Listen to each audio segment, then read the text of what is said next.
భక్తులందరికీ నమస్కారం అండి. దేవి అనుగ్రహం ఛానల్కి స్వాగతం. దుర్గమ్మ యొక్క ఆశీస్సులు మన అందరిపై ఉండాలి అని చెప్పి మనస్ఫూర్తిగా కోరుకుంటూ ఈ రోజుటి వీడియో స్టార్ట్ చేస్తున్నాను ఫ్రెండ్స్. ఇక ఈరోజు వీడియోలో దుర్గమ్మ మనకు అందించేటువంటి సందేశం ఏంటి అంటే, బిడ్డ, ఈ 4 రోజులు ఒక రకంగా నీకు పరీక్షా కాలం అనే చెప్పాలి తల్లి. ఈ 4 రోజులు గడిస్తే నీ జీవితం మహా అద్భుతంగా ఉంటుంది. ఎందుకో తెలుసా? ఈ 4 రోజులు నీ జీవిత భాగస్వామితో కాసింత జాగ్రత్త. ఈ మాట కొంచెం నీకు భయంగా ఉంటుంది, కంగారును కలిగిస్తుంది, గుండెల్లో గుబులును కూడా పుట్టిస్తుంది. నాకు తెలుసు, కానీ తప్పదు. ప్రతి మాట వినాల్సిందే, జాగ్రత్త పడాల్సిందే. ఎందుకంటే ఇది ఈ దుర్గమ్మ ఇస్తున్నటువంటి సందేశం. ఈ దుర్గమ్మ సందేశాన్ని తీసుకొచ్చింది అంటే దాని వెనక ఎంతో అర్థం ఉంటుందని నీకు తెలుసు. మరొక 4 రోజుల్లో నీ జీవిత భాగస్వామి వల్ల జరిగేది తెలిస్తే ఖచ్చితంగా గుండెలో పగిలే షాకు అయితే నువ్వు తింటావు తల్లి. అంత షాక్కి గురవుతావు. కాబట్టి జాగ్రత్త. అసలు ఏం జరగబోతుంది, విషయం ఏమిటి, ఎందుకు దుర్గమ్మ ఇలా భయపెడుతున్నారు, కంగారుగా ఉంది దుర్గమ్మ అంటూ ఈ క్షణం నీ గుండెల్లో గుబులు రేగుతూ ఉంటే ఆ గుబులంతా కూడా అలా దాచుకొని అణిచిపెట్టుకో. నీ తల్లిని నేను ఏం చెప్తున్నానో ప్రతి మాట కూడా వినాలి బిడ్డ. వింటేనే అర్థమవుతుంది నువ్వేం చేయాలి, ఎలా ఉండాలి, నీకు రాబోతున్న ఆపద ఏంటి. ఆ ఆపద నుంచి జీవితాంతం నిన్ను కంటికి రెప్పలా కాపాడుకోవాల్సిన నీ జీవిత భాగస్వామి వల్లే నీకు ఈ 4 రోజుల్లో జరగబోతుంది అని అర్థం చేసుకో. ఎందుకంటే నీ మనసుకు ప్రాణంగా నీ జీవిత భాగస్వామి నిన్ను ప్రేమిస్తారా, ఎంత కంటికి రెప్పలా కాపాడుకుంటారో, ఏదైనా నీకు ఆపదొస్తే తనకు ఆపదొచ్చినట్లు విలవిల్లాడిపోతారు. మరి అలాంటి నీ జీవిత భాగస్వామి వల్లే నీకు అపాయం పొంచి ఉంది. వాళ్ళ వల్ల జరిగేది తెలిస్తే ఖచ్చితంగా నువ్వైతే షాక్ అయిపోతావు తల్లి. ఖచ్చితంగా నువ్వు తెలుసుకోవాల్సిన విషయమే బిడ్డ ఇది. ఎందుకు ఇలా చెప్తున్నాను అంటే, నీ జీవితంలో చాలా కీలకమైన రోజులు ఈ 4 రోజులు కూడా. ఎందుకంటే పరిస్థితులు అలా ఉన్నాయి. పరిస్థితులు పగబట్టాయనే చెప్పాలి. పరిస్థితుల ప్రభావం ఎలా ఉంది అంటే నేరుగా నీ మీద పడబోతుంది. అందుకే కొద్ది రోజులు నువ్వు ప్రతి అడుగు కూడా జాగ్రత్తగా వేయాలి. ముఖ్యంగా నీ జీవిత భాగస్వామి విషయంలో రాబోయే 4 రోజుల్లో నువ్వు నీ జీవిత భాగస్వామితో జాగ్రత్తగా ఉండాలి. రాబోయే ఈ 4 రోజులు కూడా ఏం జరుగుతుంది, నీ జీవిత భాగస్వామి వల్ల నీకు జరగబోయేది అనేది, ఈ విషయాలను ఇప్పుడు ప్రతి ఒక్కటి కూడా నేను ఈ దుర్గమ్మని చెప్పబోతున్నాను. కాబట్టి ఎన్ని పనులున్నా కూడా కాస్త పక్కన పెట్టేసి నువ్వు తీరాల్సిందే తల్లి అంటూ ఈరోజు దుర్గమ్మ మనకు ఈ సందేశాన్ని తీసుకొచ్చింది. ఈ సందేశాన్ని నువ్వు వినకపోయినా, ఏమాత్రం కూడా నిర్లక్ష్యం చేసినా నువ్వు బాధపడాల్సి వస్తుంది, చాలా కన్నీళ్లు పెట్టుకోవాల్సి వస్తుంది. నా దుర్గమ్మ నన్ను హెచ్చరించినా కూడా, నాకు ఏదో చెప్పబోయినా కూడా నేను జాగ్రత్త తీసుకోలేదే, వినలేదు అని చెప్పి ఒక రోజున నువ్వు బాధ కన్నీళ్లు పెట్టుకుంటావు. అలాంటి స్థితి నీకు రాకూడదనే ఈరోజు ఇంతలా హెచ్చరిస్తున్నాను. జాగ్రత్త అమ్మా. ఈరోజు నీకు చెప్తున్నాను తల్లి, నీ బంధాన్ని నువ్వు కాపాడుకోవాలి అన్నా, నీ బంధంతో నువ్వు బాగుండాలి అన్నా అర్థం చేసుకోవాలి. అందుకే ఈరోజు ఇంతలా చెప్తున్నాను బిడ్డ. ఎందుకంటే ఇక్కడ నీ సమయం అంత బాగలేదమ్మా. కాబట్టే మరీ హెచ్చరిస్తున్నాను. ఈ సమయంలో ఓపిక అవసరం, సహనం అవసరం, అర్థం చేసుకోవటం అవసరం. నా మనిషే కదా అని చెప్పి నువ్వు అనుకోవటం అవసరం. నా జీవిత భాగస్వామి కదా, నా జీవితంలోకి వచ్చింది కదా, వచ్చాడు కదా అని అనుకోవటం కూడా చాలా ఒక ముఖ్యమైనటువంటి విషయం బిడ్డ. అలా కాకుండా తను నన్ను ఏదో అన్నారు, నేను కూడా అనేయాలని మాట మీద పెట్టుకోకుండా మాట పట్టింపులకు పోయావు అంటే శాశ్వతంగా దూరం అయిపోయే అవకాశం ఇక్కడ నీ జీవితంలోకి, మీ ఇద్దరి మధ్యలోకి 3వ వ్యక్తి కూడా ప్రవేశించబోతున్నారు. విషయంలో మరీ జాగ్రత్తగా ఉండాల్సిన అవసరం అయితే ఉంది. అందుకే ఇంతలా హెచ్చరిస్తున్నాను. ఆ 3వ వ్యక్తి రావడానికి గల కారణం ఎవరు అని కూడా చెప్తాను. ఆ 3వ వ్యక్తి ఎవరు అనేది కూడా చెప్తాను. జాగ్రత్త మళ్ళీ. అనేక కారణాల వల్ల ఈ పరిస్థితులన్నీ కూడా నీకు ఎలా అయ్యాయి అంటే, ఒక రకంగా చెప్పాలి అంటే ఏదో ఒక నరదృష్టి అన్నట్లు, పగబట్టి అన్నట్లు అనిపిస్తూ ఉంది. నీ జీవితంలో అనేక కారణాల వల్ల ఈ పరిస్థితులన్నీ కూడా వస్తూనే ఉన్నాయి. రాబోయే 4 రోజుల్లో కూడా ప్రతికూల ప్రభావం ఎక్కువగా ఉంది బిడ్డ. నీ బలహీనతలే నిన్ను లక్ష్యంగా చేసుకొని వారి జీవితంలో సున్నితమైన అంశాలపై, అంటే ముఖ్యంగా దాంపత్య జీవితంపై ప్రభావం చూపబోతుంది. జాగ్రత్త. రాబోయే ఈ 4 రోజుల్లో అత్యంత జాగ్రత్తగా ఉండాల్సిన అవసరం అయితే ఉంది. వైవాహిక జీవితంలో జాగ్రత్త అవసరం. ఎందుకంటే ప్రతికూల ప్రభావం నేరుగా మీ బంధం మీద పడబోతుంది. మీ బంధం యొక్క పునాదులను కదిలించే ప్రయత్నం చేస్తుంది. చిన్న విషయాలకి పెద్ద విషయాలకి గొడవలు జరుగుతాయి. సాధారణంగా పెద్దగా పట్టించుకోకుండా చూసి చూడనట్లు వదిలేసే మీ విషయంలో కూడా నువ్వు కూడా ఏంటి అంటే చిన్న చిన్న విషయాలను కూడా పట్టించుకోవాల్సిన స్థితి వస్తుంది. ప్రతి ఒక్క విషయాన్ని భూతద్దంలో పెట్టి చూడాల్సిన ఒక పరిస్థితి ఏర్పడుతుంది. పెద్ద గొడవకు దారి తీసే అవకాశం ఉంది. ఉదాహరణకి ఇంటిని శుభ్రంగా ఉంచుకోవటం, సమయానికి ఏదైనా చెప్పిన మాట గుర్తు ఉండకపోవటం ఎదుటి వాళ్ళకి ఇలా తీవ్ర వాగ్వాతానికి కారణం కావచ్చు. ఇలా చేస్తున్నావు ఏంటి, ఇలా పెట్టుకుంటున్నావు ఏంటి అని ఏ పని నీకు సక్రమంగా చేయటం రాదు. చిన్న చిన్న విషయాలకే ఎక్కువ స్పందించడం, ఎక్కువ ఆవేశపడిపోవటం, ఎక్కువ దాన్ని పెద్దది చేసి చూడడం, ఇలాంటివన్నీ కూడా జరుగుతూ ఉంటాయి. అయితే ఈ సమయంలో మరింత తీవ్రమైన భాగస్వామిపై విమర్శల వర్షం కూడా కురిపించే అవకాశం ఉంది. బిడ్డ, కొన్ని పరిస్థితుల ప్రభావం నీ నోటి నుండి వచ్చే మాటలు కూడా అదుపు తప్పుతాయి. నువ్వు చెప్పాలనుకున్నది ఒకటి, బయటికి వచ్చేది మరొకటి కావచ్చు. అంటే ఒక పురుషమైన పదజాలం వాడటం, భాగస్వామిని కించపరిచేలా మాట్లాడటం, వారి కుటుంబ సభ్యులను నిందించడం, ఇలాంటివి కూడా జరగచ్చు. ఒక్కసారి నోరు జారితే దాన్ని వెనక్కి తీసుకోలేరు కదా, అది బంధంలో శాశ్వతమైన గాయాన్ని మిగల్చొచ్చు.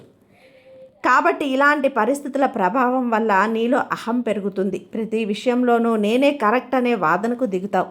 భాగస్వామి అభిప్రాయానికి విలువ ఇవ్వకపోవటం, వారిని తక్కువ చేసి మాట్లాడటం కూడా జరుగుతుంది. నా మాటే నెగ్గాలి, నేనే అన్న ధోరణే సంబంధాన్ని నాశనం చేస్తుంది. తల్లి, ఇద్దరూ పట్టుదలకు పోవటం వల్ల సమస్య పరిష్కారం కాకుండా మరింత జటిలమవుతుంది. ఈ సమయంలో మనసు ప్రశాంతంగా అస్సలు ఉండదు. ఇప్పుడు మర్చిపోయిన పాత సంఘటనలు, గతంలో చేసిన తప్పులో పొరపాటులో ఏవో మళ్ళీ ఆ సమయంలో గుర్తుకొస్తాయి. మళ్ళీని వాటిని ప్రస్తావించి తీసి మళ్ళీ గొడవ పడటం, ఇది పరిస్థితిని మరింత దిగజార్చేస్తుంది. నువ్వు అప్పుడు కూడా ఇలానే చేశావు, ఇలానే మాటలు భాగస్వామిని తీవ్రంగా గాయపరుస్తాయి. ఈ అంశం వినడానికి భయంకరంగా ఉండొచ్చు, గుండెల్లో గుబులుగా ఉండొచ్చు, భయంగా ఉండొచ్చు. కానీ దీన్ని సరిగ్గా అర్థం చేసుకో బిడ్డ.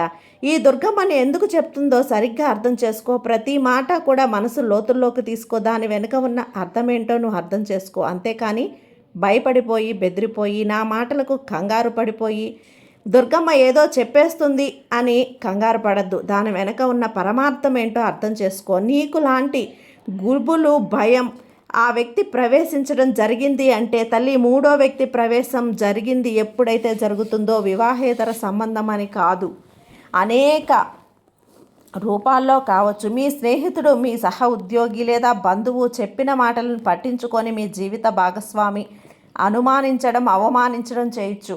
ఎవరికి తెలిసిన వ్యక్తి రూపంలో కావచ్చు, మీ ఇంట్లో అమ్మా నాన్నలు కావచ్చు, తోబుట్టువులు కావచ్చు, అన్నదమ్ములు ఎవరైనా కావచ్చు.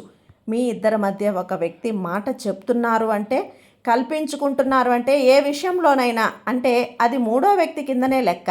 అలా ఎవరైతే కావచ్చో ఇలా అనుమానించడం మీరు మొదలు పెట్టచ్చు.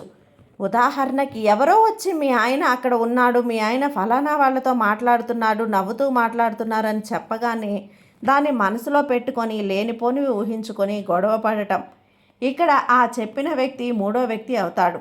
అత్తగారు, ఆడపడుచు, తల్లిదండ్రులు లేదా ఇతరుల దగ్గర బంధువులు మీ భార్యాభర్తల మధ్య విషయాల్లో అతిగా జోక్యం చేసుకోకూడదు. మూడో వ్యక్తి ప్రవేశమే ఇక్కడ. మూడో వ్యక్తి అంటే ఇంకా వేరే చెడు సంబంధం అనుకోవాల్సిన పని లేదమ్మా. మీ ఇద్దరి మధ్య ఒక వ్యక్తి కల్పించుకుంటున్నారు అంటే మూడో వ్యక్తి. ఆ మూడో వ్యక్తి కిందకే వస్తారు తల్లి. వారి మాటలు విని నువ్వు నీ జీవిత భాగస్వామితో సంబంధాన్ని పాడు చేసుకునే ప్రమాదం ఉంది.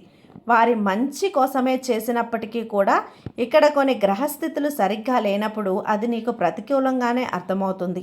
లేదా పాత పరిచయాలు ఏవైనా సరే నీకు మళ్ళీ కూడా కనపడడం, తెలిసిన వాళ్ళల్లో, ఆప్తుల్లో లేదా స్నేహితుల్లో నుండో అకస్మాత్తుగా ఒక సందేశం కావటం, లేదా వారు తారసపడటం జరగవచ్చు. ఇదివరకు గతంలో ప్రేమించిన వాళ్ళు అవ్వచ్చు. నీ జీవిత భాగస్వామిలో అభద్రతా భావాన్ని రేకెత్తించవచ్చు. నువ్వు ఎలాంటి తప్పు చేయకపోయినా పరిస్థితులు నిన్ను దోషిగా నిలబెట్టవచ్చు. వివాహేతర ఆకర్షణ, ఇది అత్యంత ప్రమాదకరమైనది. ఇక్కడ ఎలా ఉంది అంటే గ్రహాల బలహీనత, దాంపత్య సుఖం లోపించడం వల్ల మనసు పక్కదారులు పట్టే అవకాశం ఉంటుంది. బిడ్డ, కార్యాలయంలో, బయటనో లేకపోతే ఎక్కడైనా పనిచేస్తున్న పట్లనో ఇలా ఆకర్షణ కలగొచ్చు. ఏ సమయంలో కలిగే ఆకర్షణ కేవలం తాత్కాలికం మాత్రమే. అది నిమిషాలు, క్షణాలు, గంటలు మాత్రమే. ఇది శాశ్వతం కాదు. ఆ క్షణికానందానికి పోయి మీ కుటుంబాన్ని నాశనం చేసుకోవద్దమ్మా. అలా నాశనం చేసే అవకాశాలు ఉందని గ్రహించి కొంచెం జాగ్రత్త పడాలి, ఆలోచించాలి, వెనక్కి తగ్గాలి, మనసుని మళ్లించాలి, అదుపులో అధీనంలో ఉంచుకోవాలి. దాన్ని గాలిపటంలా వదిలేశావు అంటే గాలికి ఎటో కొట్టుకొని పోతుంది. కాబట్టి జాగ్రత్త. అలాంటి ఆలోచనలు వచ్చినప్పుడు వెంటనే నిన్ను నువ్వు నియంత్రించుకోవాలి. భార్యాభర్తల మధ్య దూరం పెరగడానికి ప్రధాన కారణాలు తెలుసుకునే చాలా మంచిది బిడ్డ. అందుకే ఈరోజు ఈ దుర్గమ్మ ఇంతలా నిన్ను హెచ్చరిస్తున్నాను. ఎందుకు అంటే నా బిడ్డ ఒకే ఇంట్లో ఉన్నారు భార్యాభర్తలే, కానీ ఒకరికొకరు సంబంధం లేనట్టు మౌనంగా ఉంటూ ఒకరినొకరు సరిగ్గా పట్టించుకోకుండా ఎవరి ధోరణ వాళ్ళు అంటూ సంసారాన్ని నాశనం చేసుకుంటున్నారు. అలాంటప్పుడు మీ భాగస్వామి పక్కదారి పడుతున్నారు అంటే కారణం నువ్విచ్చిన అలసే కదా. ముందు నీ తప్పు నువ్వు దిద్దుకోవాలి. ఆ ఒక్క కారణంతోనే నా బిడ్డలు ఎంతోమంది ఇలా బాధపడుతున్నారు అనే ఒక్క కారణంతోనే అహంకారానికి పోతున్నారే. నేనంటే నేనే అనే ఒక అహంకారానికి పోయి సంసారాన్ని పాడు చేసుకుంటున్నారు అనే ఉద్దేశంతోనే నేను హెచ్చరించాలని నీ దుర్గమ్మని పనిగట్టుకొని వచ్చాను తల్లి. ఇది భయపెట్టడం కాదు, బెదిరించడం అంతకన్నా కాదు. ఒక తల్లిగా తన బిడ్డకు జాగ్రత్త చెప్తున్నాను. కొత్తగా కాపురానికి వెళ్తున్న బిడ్డకు తల్లి జాగ్రత్తలు ఏ విధంగా అయితే చెప్తారో, ఎందుకంటే ఇది జీవితం 100 ఏళ్ల పంట దాన్ని చక్కగా కాపాడుకుంటేనే కదా పువ్వులు పండ్లతోటి జీవితం ఆనందంగా ఉంటుంది. లేకపోతే ఎండిపోయి మోడు బారిన ఎడారిలా అయిపోతుంది. అందుకే దుర్గమ్మ ఈరోజు నీ తల్లి ఎంత గట్టిగా హెచ్చరిస్తున్నాను అర్థం చేసుకో బిడ్డా. నీ మనసు లోతుల్లోకి తీసుకో. ఎందుకంటే గొడవలి వల్ల ఎవ్వరూ కూడా ఒకరితో ఒకరు మాట్లాడుకోవటం మానేస్తారు. మౌనంగా బంధానికి అతిపెద్ద శత్రువు తల్లి. సమస్యను చర్చించి పరిశీలించుకోకుండా మౌనంగా ఉండిపోవటం వల్ల ఇద్దరి మధ్య మానసిక దూరం విపరీతంగా పెరిగిపోతుంది. మానసిక ప్రశాంతత లేనప్పుడు శారీరక అన్యోన్యత కూడా తగ్గుతుంది. ఇది బంధంలో దూరాన్ని మరింత పెంచుతుందని అర్థం చేసుకో. ఇద్దరూ ఒకే ఇంట్లో ఉన్నప్పటికీ ఎవరికి వారే యమునా తీరే అన్నట్లుగా ఒక్కరే ఉంటున్నారు. ఒంటరితనాన్ని అనుభవిస్తున్నారు. తమ బాధని ఆవేదనను పంచుకోవటానికి ఒక్క మనిషి కూడా లేరే, ఎవరూ లేరే, నా పక్కన ఉన్న భావన అనేది కలుగుతుంది. ఇది ఎలా ఉంటుంది అంటే ఒక మానసిక రోగంలా తయారవుతుంది. ఎవరైనా నన్ను ప్రేమగా పలకరిస్తే చాలు అనిపిస్తుంది. ఆ సమయంలో ఎవరో ప్రేమగా పలకరిస్తే ఆ మనసు అక్కడే ముడిపడుతుంది. జాగ్రత్త నువ్వు చేసే తప్పులు. ఎందుకంటే గొడవలు 1 గంట 2 గంటలు ఒకరోజు చాలు. అంతకంటే దూరం పెంచావు అంటే భాగస్వామితో నీ పతనాన్ని నువ్వు కోరుకుంటున్నావు. నీ సంసారాన్ని నీ చేతులతో నువ్వు పాడు చేసుకుంటున్నావు. నీ భాగస్వామి చెడిపోవటానికి పక్కదారి పట్టడానికి నువ్వే చేజేతులారా అవకాశం కల్పిస్తున్నావు. జాగ్రత్త. ఈ ఒక్క విషయం జాగ్రత్త. కాబట్టి మీ దాంపత్యంలో ప్రమాదంలో పడే అవకాశం ఉంది. దాంపత్య సమస్యలతో పాటు ఈ 4 రోజుల్లో నీకు ఆర్థికంగా కూడా కొన్ని సవాళ్లు ఎదుర్కొంటున్నావు. ఎందుకంటే కష్టాలు నష్టాలు సంభవించవచ్చు. మొదటి ఆస్తి నష్టం. ఇది అనేక రూపాల్లో ఉండొచ్చు. వాహన ప్రమాదాలు. వాహనాలు నడిపేటప్పుడు అత్యంత జాగ్రత్త అవసరం తల్లి. ఇక్కడ ముఖ్యంగా వాహన ప్రమాదాలు జరగటం వల్ల వాటికి మరమ్మతులు, మళ్ళీ వాటికి పెద్ద మొత్తంలో ఖర్చు చేయాలి. అలా చేసి లేకపోతే ఇంట్లో ఏ ఒక వస్తువులు పాడవటం, కొంచెం ఖరీదైన విలువైన వస్తువులు పాడవుతూ ఉండటం వల్ల అకస్మాత్తుగా పాడైపోతూ ఉంటాయి. ఊహించని ఖర్చును తెచ్చిపెడుతూ ఉంటాయి. స్థిరాస్తి విషయాలు, వివాదాలు, భూమి లేదా ఇంటికి సంబంధించిన పాత వివాదాలు మళ్ళీ తెరపైకి రావచ్చు. అలాగే సోదరులతో, బంధువులతో ఆస్తి పంపకాల విషయంలో గొడవలు జరగవచ్చు. కోర్టు కేసుల వరకు కూడా వెళ్ళొచ్చు. కాబట్టి ఇక ధన నష్టం అన్నది మోసపూరిత పథకాలకి అస్సలు మొగ్గు చూపకు. ఇది చాలా ప్రమాదంలో పడేస్తుంది. నీ కుటుంబాన్ని ఆర్థిక కష్టాల్లోకి నెట్టకు. ఈ కష్టకాలం నుంచి నువ్వు బయటపడాలి అని చెప్పి గట్టిగా అనుకో. ఇక్కడ నా బిడ్డలు ఆడవాళ్ళైనా, మగవాళ్ళైనా, స్త్రీలైనా, పురుషులైనా ఎవరైనా కూడా ఎలా ఉండాలి అంటే నా భార్యే కదా తప్పు చేసింది అని సర్దుకుపోవాలి. నా భార్య అయితే నా భర్తే కదా అని చెప్పి అనుసరించిపోవాలి. మాట్లాడేసిందిలే తర్వాత అర్థం చేసుకుంటుంది అని వెళ్ళిపోవాలి. అంతేకాని ఎదురు తిరిగి గొడవపడి నన్ను ఎందుకు అనాలి అని నువ్వు అనుకున్నా, అతను నన్నెందుకు అనాలి అని అనుకున్నా కూడా ఇద్దరి బంధం బీటలు మారిపోతుంది. జాగ్రత్త. బంధం పునాదులు కదిలిపోతాయి. ముందుగా మనసులో ఒక గట్టి సంకల్పం చేసుకో. నా జీవిత భాగస్వామితో ఏం జరిగినా కూడా నేను గొడవ పడకూడదు, ప్రశాంతంగా ఉండాలి అని చెప్పి, తనకు మెల్లగా నచ్చ చెప్పాలి అని చెప్పి, తనకు అర్థమయ్యే విధాలంగా చెప్పాలి అని చెప్పి, ప్రేమగా చెప్పాలి. అంతేగాని కోపంగా మాట్లాడకూడదు, కసరకూడదు, చిరాకు పడకూడదు, అలగకూడదు అని ముందుగానే నీలో నువ్వు గట్టిగా ఒక నిర్ణయం తీసుకో బిడ్డా. కాబట్టి ఆందోళన చెందకుండా తెలివిగా, ధైర్యంగా ఈ పరిస్థితిని ఎదుర్కో. నీ జీవిత భాగస్వామి నీ శత్రువు కాదు, నీలో అర్ధ భాగం. అంటే నీ భార్య నీలో సగభాగం. కాబట్టి నువ్వు తోడుగా నిలబడితే ఎలాంటి కష్టాలు రావు, ఎలాంటి నష్టాలు రావు. మూడో వ్యక్తులు మీ జీవితంలో ప్రవేశించలేరు, ఏమీ చేయలేరు. ఇక కావాల్సింది బాగుండటం, ఒకరినొకరు అర్థం చేసుకోవటం, ఒకరినొకరు తోడుగా నిలబడటం. ఇలా ఉంటే ఎవరూ మిమ్మల్ని విడదలేరు తల్లి. అర్థమైంది కదా? ఎందుకంటే ఈ 4 రోజులు కూడా నీకు పరిస్థితి, సమయం అన్నది అంత అనుకూలంగా లేదు. ఇది నేరుగా నీ దాంపత్య జీవితం మీదనే పడబోతుంది. కాబట్టి బంధం బాగుండాలి, బంధం కలకాలం ఉండాలి, నీ బంధం నీతో ఉండిపోవాలి అంటే గనక ఇక్కడ నువ్వు ఏం చేయాలో తెలుసా? బంధానికి తల వంచాలి, కొంచెం నువ్వు వెనక్కి తగ్గాలి, కోపాన్ని తగ్గించుకోవాలి, ప్రశాంతంగా ఉండటానికి ప్రయత్నించాలి. తెలుసో తెలియకో నీ భాగస్వామి ఏదైనా మాట్లాడినా, కోపం చూపినా, అరిచినా, కేక వేసినా, ఆవేశపడినా మౌనంగా ఉండిపోవటమే తర్వాత మెల్లిగా చెప్పుకోవటమే. కాబట్టి జాగ్రత్త. బంధం ఒక్కసారి చేయి జారింది అంటే గనక తిరిగి దాన్ని మళ్ళీ దక్కించుకోలేవు తల్లి. ఒకవేళ దక్కించుకున్నా మునపటి మాధుర్యం అనేది ఆ బంధంలో ఉండదు. జాగ్రత్త. ఈరోజు అద్భుతమైన ఈ సందేశంతో దుర్గమ్మని నీ ముందుకొచ్చాను. ఈ సందేశాన్ని విని అర్థం చేసుకొని మంచిగా మారు. ఈ అమ్మ చెప్పిన మాటల్లో చెవికెక్కించుకో, నీ జీవితం అద్భుతంగా ఉంటుంది. సర్వేజన సుఖినో భవంతు. జై దుర్గమ్మ.